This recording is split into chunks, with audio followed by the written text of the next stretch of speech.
Horrible. You continued to live in the ghetto, and you did have a religious life there. What other kinds of things did you do? Were you able to do in the ghetto? Were there any other activity? Well, there was activity. You could visit your neighbor if the SS, there was SS surrounded. There were terms. The SS were watching. We knew already which shift they let you do it and which shift they're crazy. They shoot on us. We knew already. You know, when you live there so long, you know already. And when we knew right away, then we went to visit neighbors. Which was the worst shift? Huh? Which was the most difficult shift? It's somehow, at that time, I don't know, but that time we knew it. We, not the individual. We had like a secret, like you said, spies, us, they knew it. Somehow, they were especially the German Jewish people, they knew those guys, which one they do and which way they don't. And in certain neighborhood you're afraid to go. Over there, they never went, because the town was so close, anything with them, they feel like to shoot them, they shoot you. Who lived there? It's also Jewish people, all of them from different castles and every city, German city, Vienna, and all the cities of people there. What about... Yeah, I was a Vienna doctor, was with us. Yeah, I forgot to tell you this, I got to tell you that in Salisbury, there was Schwartz, a professor from Vienna, and people dying over there from diarrhea and all the troubles. They used to bring empty cars with the clothes from people, but they killed the people, and they were in Salisbury. They had their warehouse. They had all the clothes. And we all went to empty out the trucks. And we were so hungry, we didn't care. And there was a teasen, they call it schmaltz, fat. The people used to make fat with grivenes, I call it, you know, and bread we didn't see, but anything what we see food, we grabbed, we ate the fat, the schmaltz. We were very hungry. And I came back to the barrack, and Mr. Schwartz was, him and Pig. Pig was his assistant, and A. Schwartz, the professor from Vienna. And I was there from the Vienna. All of a sudden, the fat nearly killed me.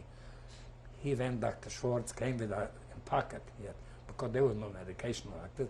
He had a little bottle, and he had a teaspoonful with this, and he gave me to drink it, and all of a sudden I went better.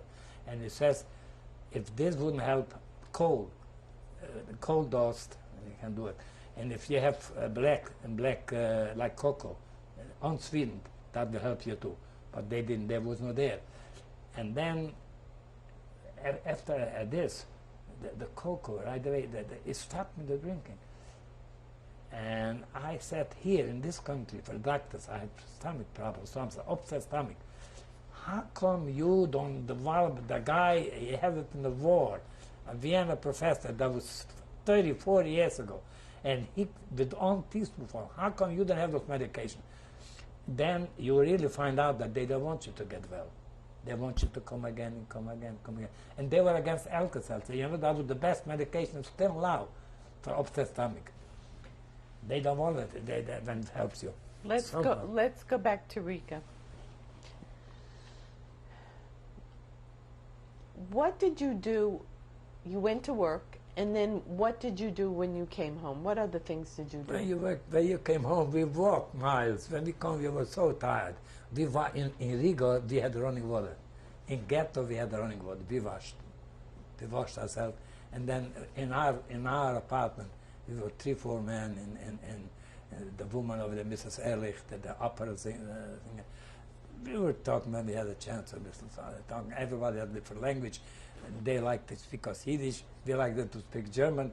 The other guy, Moser, he was singing Italian. He was the ambassador's son in Italy, and he was singing Italian and the hymn.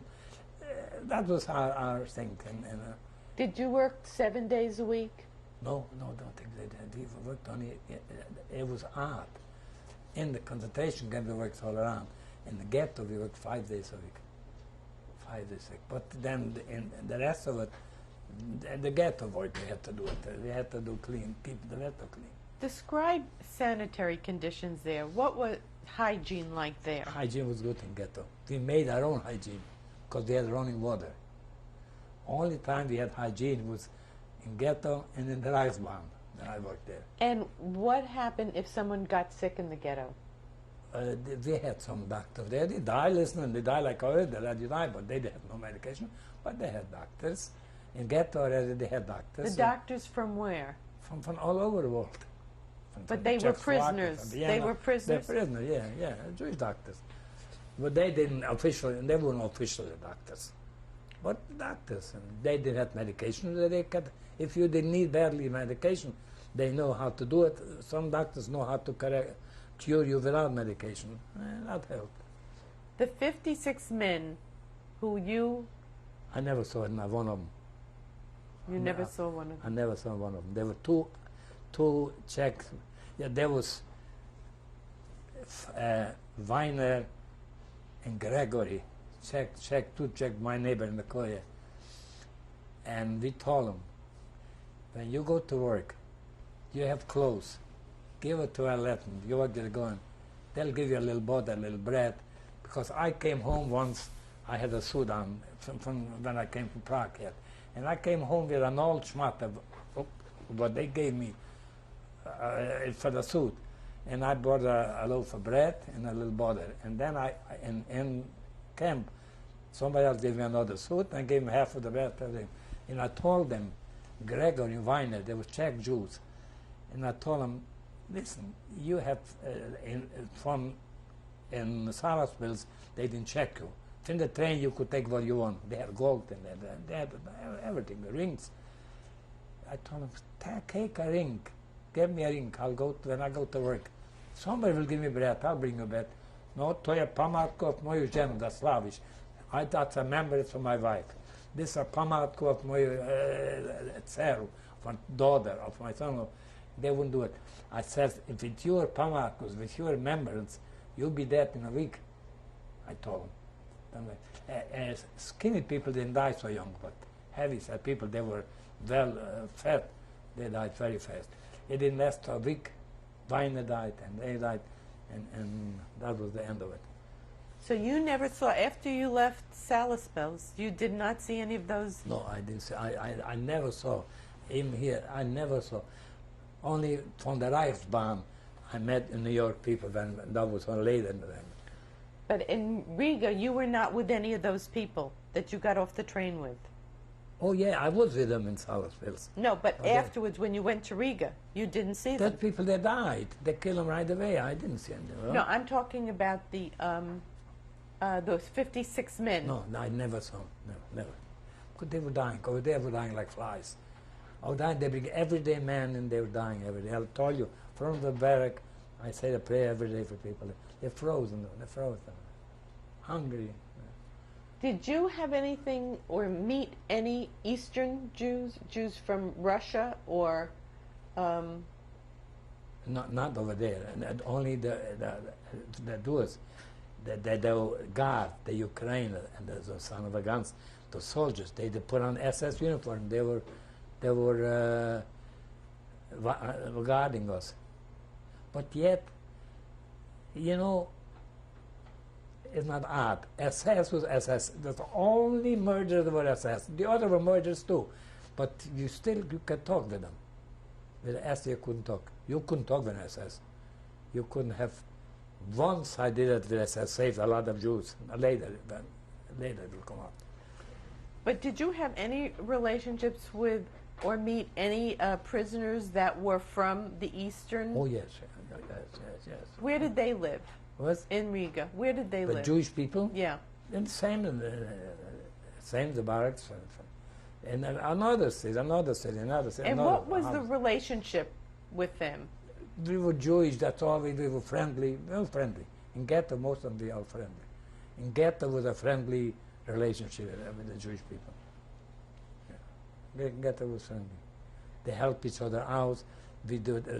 Someone had clothes, and you worked between non-Jewish people, and they gave you a piece of clothes, and you went out to work between the non-Jewish people. You sold it, and they gave you the food. And you bring it back in ghetto, and they divided. Each one was eating. You know, it was friendly people. And that guy from Prague what the guy did, the leader, he changed his tone with me already, and I met him after the war. I'll tell you that later will come after the war. Or you want me to tell you now? It is not. In Prague already, when I came back to Prague. And I was in a sign, I saw a restaurant sign that here it sells Serednjansko vino, that's Slavish. Here you sell wine from Seredne. I was born in Seredne. I've told you that I was born in a fruit in a wine city. And I was wondering, I said, I wonder what it's. After the war I could go in. Before the war, Jewish people couldn't go in. I went there and I see behind the counter eine Sinner, a guy who was in ghetto with us, with me. And we were happy reunion from ghetto. In ghetto I met people. I didn't met people from Salat, was in ghetto. And he told me, you know who's coming for dinner? Steyer is coming for dinner. I said, oh, I have to stay here for dinner in that restaurant. I told him, oh, I'll stay here for dinner. So I was sitting there at the table, it goes to dinner, and Steyer walked in. He was a big man. I mean, he was an elder. See, I was a kid. That's why I survived, because I was always skinny. I didn't lose a pound in ghetto. I was skinny like I'm now, and I came out as skinny. And when I married, the most that I ever weighed is 160 pounds. I could eat what I wanted, but that's why it is. And Steyer walked in, he saw me, he got stiff. Then I told him, Oscar. But on that time I didn't call him Mr. Steyer. I told Oscar, now, remember that, my story with you? He says, but I changed, he says. I says, yes, you changed, that's why you are alive here. If I go to the authorities now, they take you away like 5 cents, what you did. But poor guy, the other didn't live to tell the story, because very few people came back home from the ghetto, because after the ghetto they took us to a concentration camp. And very few people survived the concentration camp. You know, when you have 10,000 people in a concentration camp, if you 500 come out alive, then you're lucky. And I says, I let you go now because you were good. I said, I was your best friend, he told me. It's true. He was very good after me. He was very good after me. Once they grabbed, somehow in ghetto, all of a sudden I fall into a group to eliminate maybe 10,000 Jews. Put in a group, and somehow I fell in the group. And I figured, no, this I knew already that they're going to eliminate it. I went out. Somehow, there's no security you couldn't get to. In the ghetto? No, no matter where you do. There's no enough security. If you want to get out, you get out. We just didn't get out because we were stupid, Jewish people. The truth is, I'll tell you the truth. Because I get out after I got so disgusted, I had to run away. But then Steyer told me, he saw me. He says, you know, I saw you in that group. Then I came back to the Prague house in ghetto. I said, Steyer, you said you wouldn't say a word? He said, I didn't say anything. He says, when you went to the